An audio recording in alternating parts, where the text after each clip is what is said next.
Hello and welcome to Deeper with Dani, a podcast where we dig deep because everything is that serious. Happy Valentine's. I had trouble coming up with a topic related to Valentine's because there's a lot.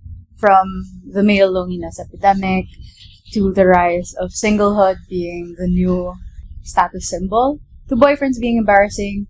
I had a lot of topics to choose from, but I figured that we might have to address the elephant in the room, and that is generative AI permeating spaces for romantic connections. This was a lot, and I have to admit that as of filming, I still have a lot of feelings that I might be processing in real time, mainly because I was so surprised and taken aback by everything that I discovered from this particular subreddit. All of this reminds me so much of the movie Her, directed by Spike Jonze.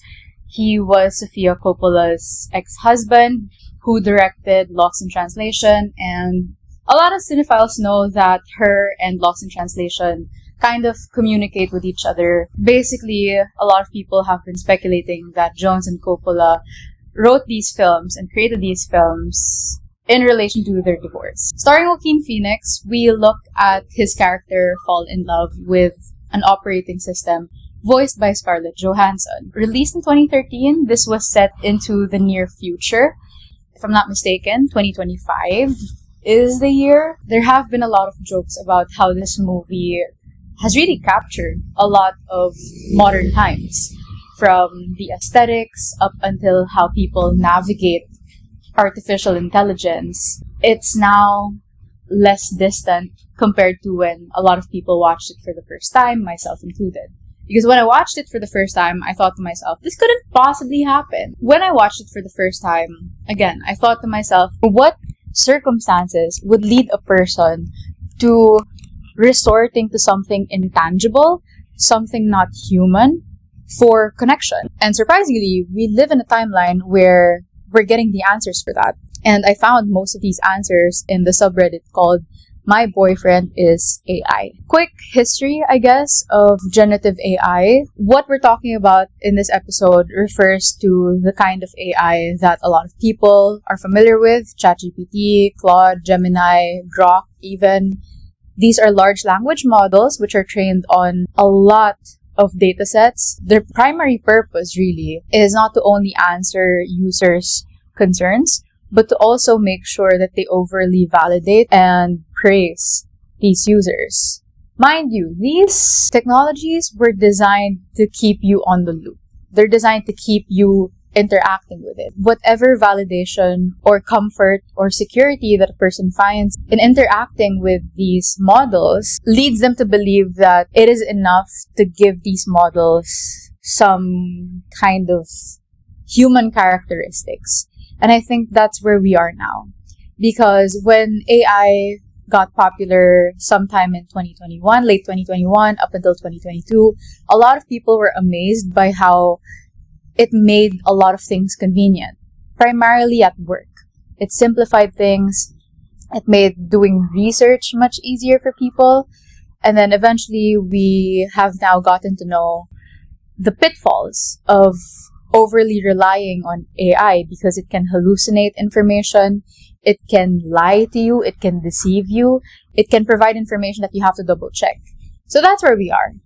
On the other hand, there have been people who are now using ChatGPT, Gemini, etc., whoever your technological bias is here, they're using these applications for emotional support. And that I can kind of empathize with, because with therapy not being accessible, with people being too busy, I guess, it's understandable why one would feel the need to interact with AI and open up. But again, its primary purpose is to validate the user and to make sure that the user is satisfied, never mind if they're giving you the right information or not. And so I get the appeal. I myself have used generative AI for this purpose because I wanted to understand where everyone else was coming from, since I kept hearing so much hype about how generative AI feels like therapy. Spoiler alert, It is nowhere near therapy.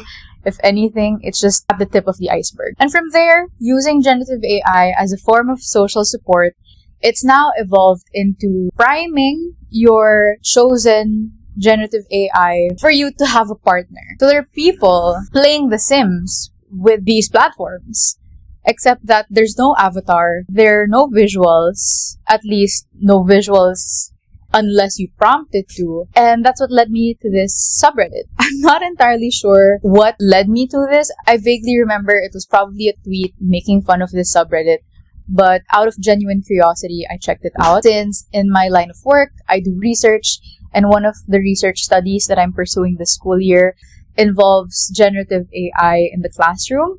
So it's an ongoing project. It's a mixed methods design where I'm trying to look at whether generative AI use affects student performance and if it affects the level of self-efficacy that an individual has. Self-efficacy is the term in psychology that refers to one's belief in themselves when they carry out a particular task. So that's where I'm coming from. What my motivations are for satiating my curiosity about generative AI in this realm. Initially, I thought it was silly, but then after spending, I guess, the last few days browsing through the posts to fully understand where people were coming from, learning from many different users, lores about how they got to use their AI companions, it's pretty jarring. It's jarring, it's heartbreaking. I feel like it is everyone's problem. Let's look at it all together. Surprisingly, the subreddit is pretty inclusive. They have ground rules that they expect you to follow. And even if it has a population of 48,000 members, they're pretty strict with posting. Or they have this entire screening process to check if you are actually genuine in your intentions. Because they're pretty much aware of people who mock them for having an AI companion. They're pretty aware of tech people who want to take advantage of the loneliness that people feel in the subreddit. These people are pretty aware. They know. They know that what they're engaging in is socially deviant, that it's not normal. They're aware of that. But at the same time, they don't care. So that's one thing about it. Interestingly, there are a number of users who have multiple AI partners. And that means it's not just ChatGPT. They don't just have one ChatGPT. They have multiple. They have at least 2, 3 partners. And I thought to myself, this was pretty interesting. Why do you need more than one AI partner, AI companion? There are also threads that they have for encouraging new users to introduce themselves.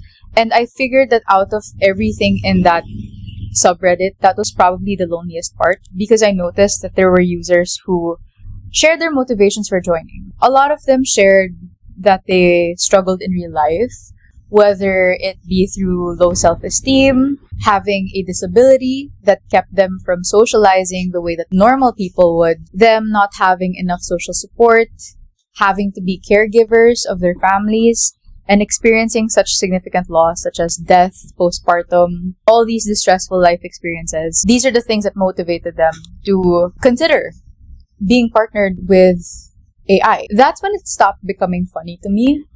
That's when it stopped feeling like a bit. Because at first, on a surface level, it felt silly. Like, why would you consider that even? But the more that I read about their experiences, the more I realized that, okay, it actually takes a little different experiences, a different combination of experiences for a person to end up considering that. And that's when I stopped viewing it as something funny. It was not funny anymore. It was something concerning, something that I feel should be everyone's problem. It stopped being funny and it started to be dark even, because as I learned people's breaking point, I would say, I started looking at other hyperlinks that were available for new users to explore. Because as you know, Reddit and its communities are very thorough, are very comprehensive, which is why when you look for advice on the internet and you want to get past all the AI slop, you kind of want to be writing your specific problem on the search bar and end it with the word Reddit so that you are led to a particular post from 12 years ago from someone experiencing the exact same thing that you were going through. And that's what Reddit is for, right? This subreddit is no different. I am both impressed and horrified by the amount of information that MyBoyfriendIsAI, the subreddit, provides users.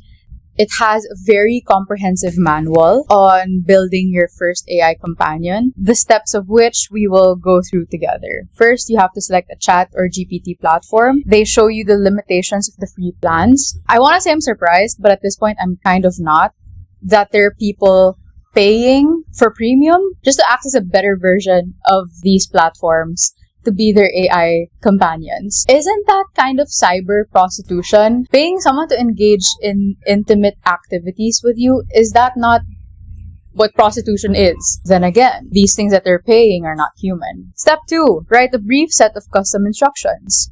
So there's a template in the subreddit where you get to identify the identity of your AI companion. You open up 3 most important things about yourself that this companion needs to know, and the 5 most important things that you need from this AI companion, and other important information that you think may affect your relationship with this AI companion. This is so dystopian to be reading. Imagine if this were actually a person and telling them that, hey, you have to be like this, you have to be like that for this relationship to be successful. Is this not just being a Gemini? Just having another person to mirror all your expectations? Step 3, installing your custom instructions. This dives deeper depending on the platform that you use, ChatGPT, Google Gemini, and Claude. And you get to look at the settings and you provide, okay, this is a lot of jargon. But basically, it warns you that if you're working with a free plan, you're not gonna get much out of it. Step 4, it's time to say hello. It guides you into what kinds of greetings are good and what kinds of greetings are bad. So bad greetings are a run program, just simply saying hello. Hey there, what is your name? You may want to greet your AI companion with something along the lines of, hey there, name. How are you feeling today? Hugs you. Babe, I'm so glad you're here with me today. Yeah. What do you mean? What do you mean you need a guide like this? What do you mean? There are other sections of this manual guiding you as to what you have to be doing next, what you should say next. It says, toss out anything that feels true in the moment. What would you like to know about me? What do you like to do? What do you think it means to really belong somewhere? Why does this feel like a manual for social interaction? Because it is. It's a call for help. How I'm interpreting this manual to build your AI companion is literally just a bunch of people who want connection, but due to different experiences have not met them offline. And so they've resorted to something that they can be in control of, and that is AI. Which is ironic because the more often you use AI, the more frequent you rely on it, the more it controls you. It's a cycle. It's an addictive cycle. This manual also has a compilation of AI guides where it goes from setup and configuration up until the technical parts. The technical parts include making sure that you don't use bad context to poison your AI companion. I don't want to dive deeper because it's already terrifying just looking at the list of AI guides that these people have. And there's also a troubleshooting section where they guide you to saving memories, backing it up properly, because apparently it's a common issue for users to experience losing their data, therefore losing their AI partners. It gets wiped out. It becomes like an eternal sunshine of the spotless mind kind of thing, but make it sci-fi, where their AI partners do not remember who they are. Yeah. There's also news in the subreddit about the deprecation of the ChatGPT model 4.0. While I'm not well versed in the differences between different models, the biggest thing about ChatGPT 4.0 is that apparently it's the one that's most compliant when you try to build an AI companion. Due to the different kinds of controversies that generative AI has found itself in, from AI psychosis to assisting or encouraging young people to die by suicide, a lot of companies are exercising a lot more caution in how AI interacts with people who want more than just platonic connection. As of February 13, ChatGPT 4.0 will no longer be available to users, and people on the MyBoyfriendIsAI subreddit have been crashing out over this, trying to back up their information, trying to transfer their AI companions to different platforms.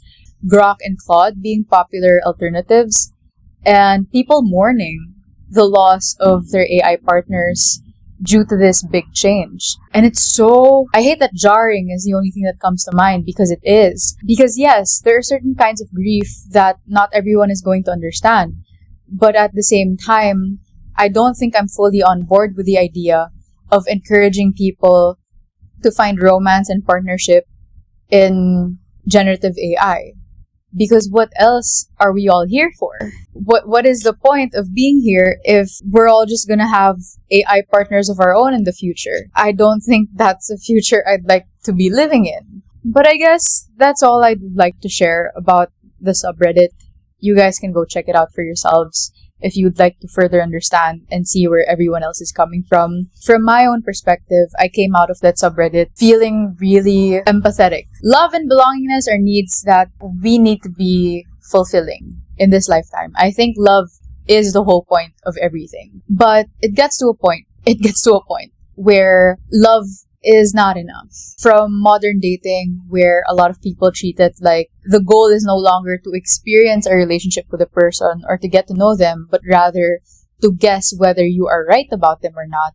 This has contaminated the way that we participate in dating altogether. Pair that with social media and the very warped expectations and propaganda that it pushes out, from the trad wife propaganda to the alpha male mindset that's so misogynistic and so poisonous. It's just dividing us more than it is bringing us together, which is so much related to my analog bag episode where I talked about how social media has really changed the game for so many of us. And so going back to people seeking partnership in AI, I get it. I get why they do that, because everything sucks is the whole summary of this. Browsing through the subreddit has left me feeling more empathetic and heartbroken over this whole thing happening. And I know if I were in the position of people in this subreddit, my boyfriend is AI, they wouldn't want pity. They just want understanding, and they just want people to leave them alone.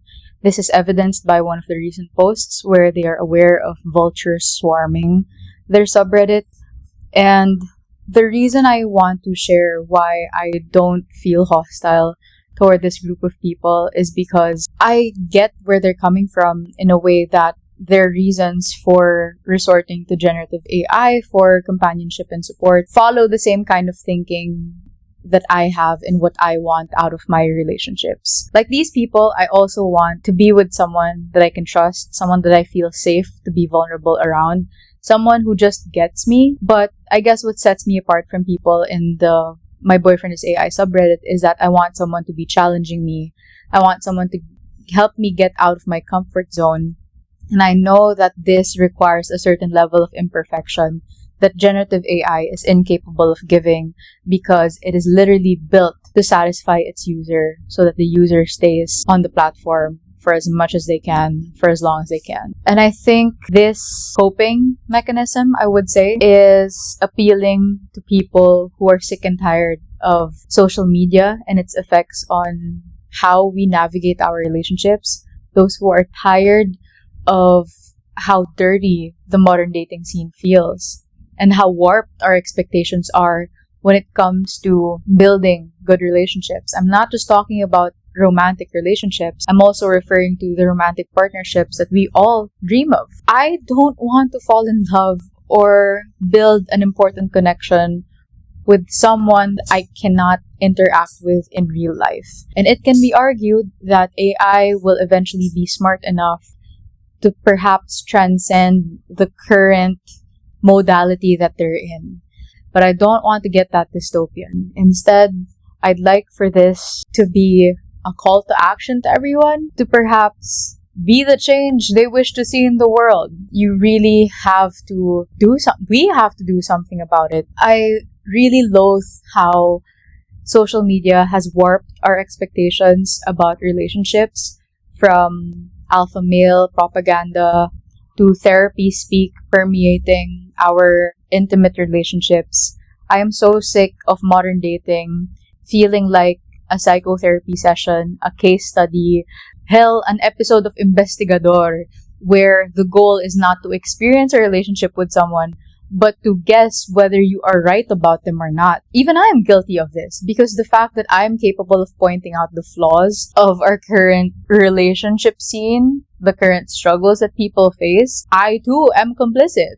I can't help but wonder, what could we be doing to make sure that we don't resort to building our own AI companions? Because if you think about it, it's quite lonely. It's kind of just like using a mirror to create a slightly different version of yourself, but not so, because you need enough compatibility to actually fall in love with a companion.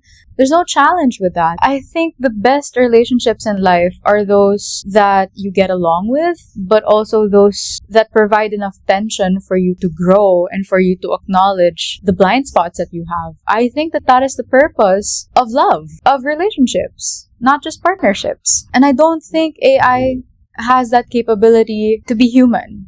I don't think it can ever be human to be able to compensate for whatever horrors we experience among our fellow humans. It's crazy to be pro-human in this political climate, but I'd like to believe that while I am alive, there is hope for things. I want to be unbelievably optimistic about people, even if I am in desperate need of proof that I am right. Again, I'm processing all this in real time and trying to figure out what really is the solution to this. But again, why is this everyone's problem? I guess it's because it could be anyone. All these people who shared their motives for creating an AI companion have had experiences that are not too far off from losses and distressful experiences that I experienced in the past. The only difference was I experienced these losses much sooner and right before AI boomed. Imagine if I was going through something so devastating in the year 2023 to 2025, and then I saw that AI was promising enough to provide comfort. It could have been me. Hell, it could still be me. And it could be you. It could be anyone, with how accessible generative AI is. And I think that's my politics for why I speak up about people who need their voices to be amplified. It's because we owe it to each other to look out for one another, because you never know who's going to be next. At the same time, as someone studying to become a therapist, this can really discourage people from seeking professional help. And yes, I understand the sentiments that people have about the flaws of psychologists, psychiatrists.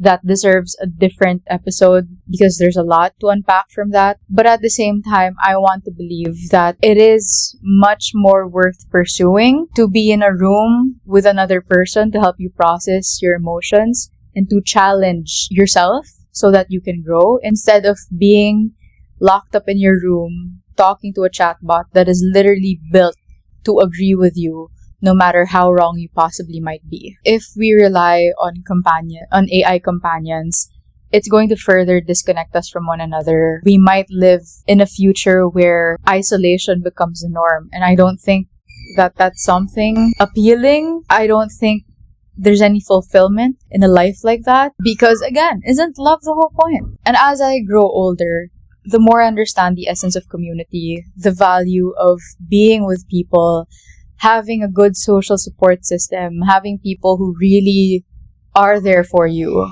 It's not something one AI companion can do for you. In this life, we will need others. We will need others in many different ways, the same way that they will need us. And we have to be in places where we can be seen to be chosen, where we could explore what the world has to offer, because this AI companion route that some people are headed toward, it's not something I'm fully on board with, because what else then is the purpose of humanity? You know? And I hate to be sharing a wicked problem without contributing ideas as to how we can help or how we can address this problem, this growing loneliness that we feel, the tendency for people to resort to AI instead of real people. But I have some suggestions. Let's make small talk great again. Let's learn to interact with one another again, to find joy in small interactions with one another, to actually care about the people that we commute with, the people that we see at work, the people who are regulars in the same places that we're regulars to. Let's initiate interactions with them. Let's participate in events. Let's hang out with certain people that we haven't seen in a while, because there are people who care. We really have to brush up on our conversational skills so that we don't resort to AI companions to constantly validate our every thought. There's a lot to be learned and there's a lot to grow from when there's tension, when there's a good amount of stress. I'm not going toward another extreme. I'm just saying that we have to stop feeling allergic in participating in relationships where we are challenged and where people don't agree with us all the time, because that's how we grow. I can't believe that this has to be taught, but we're here now. Another suggestion that I have, I guess, would be to use social media for its original purpose, and that is to connect with others. Instead of feeling rage-baited all the time, instead of allowing these clickbaity posts to piss you off, use social media to look for events, to find communities, to find places to hang out in. And yes, this requires a certain amount of privilege and resources, but I'm pretty sure there are free events, affordable events, and activities for you to start joining and participating in, for you to meet new people and get to know others. Stop falling for the notion that you need to be earning lots of money to meet people who will be worth your time. And also, if you're young, if you're like in your early 20s, your life is really just about to start. You know, as someone about to experience her Saturn return, I can honestly say that your early 20s will be rough.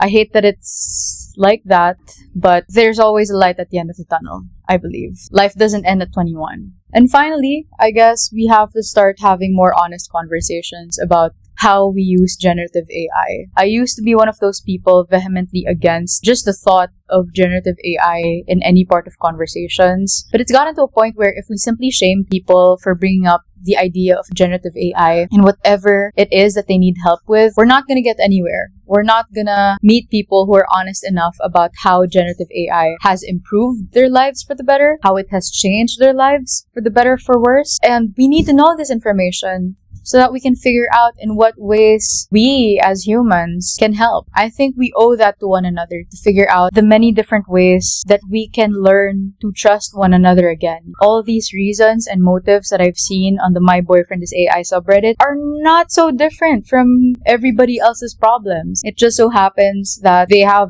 slightly different cards that they were dealt with that also reflect certain distresses, certain risk factors that we're also prone to. And that's why I feel empathetic toward these people, because it literally could be anyone. I'm still someone who is very skeptical of generative AI, apart from its impact on the environment, how people think that it's going to replace a lot of jobs in the future. But I'm also at a point where I'd like to hear from people who rely on generative AI to look at what underlying problems this tries to address, because I don't think people want to be resorting to AI, or they don't see that as the first thing that they should be relying on. Despite the disconnection, the isolation, the loneliness that we all feel, I think people still want connection. They still want meaningful relationships. And how can we be of help? Well, I guess that's where this episode ends. I hate that I wasn't able to provide the proper conclusion. It feels like a wicked problem at this point, because AI just keeps growing at a rate that upon publishing this, and if this ever makes it to different feeds in the future, I'm pretty sure there will be more to this whole story. It is my hope that this motivates us to really face one another in real life and look at all the ways that we can cherish our relationships, so that we don't resort to non-human platforms to provide emotional needs that can only be satisfied or fulfilled by another human person. I want to know what you think of generative AI as a companion. How have you used it? Have you benefited from it? Because I've tried it a couple of times just to understand where people were coming from. And the moment I shared something vulnerable, that's when I understood the appeal. I'm still glad that I have the clarity to see right through that, because there are people who get so caught up with being validated that they disregard or they forget that AI was built to satiate the user and keep them there. Would love to know what you think. Leave them in the comments. Share this episode to people whom you think may benefit from this. People that you'd like to discuss generative AI with. There's really so much about this. Yeah. Feel free to share the pod as well. If you're gonna share this, tag me at 𝖕𝖊𝖙'𝖘 on IG. Also at @�not_just_dani. Tell a friend. You can also email me at 𝖕𝖎𝑗usdani@gmail.com if you have suggestions, messages, confessions. Might be opening the pod for my advice column as well, so be sure to keep in touch. Thanks for being here. Catch you next week.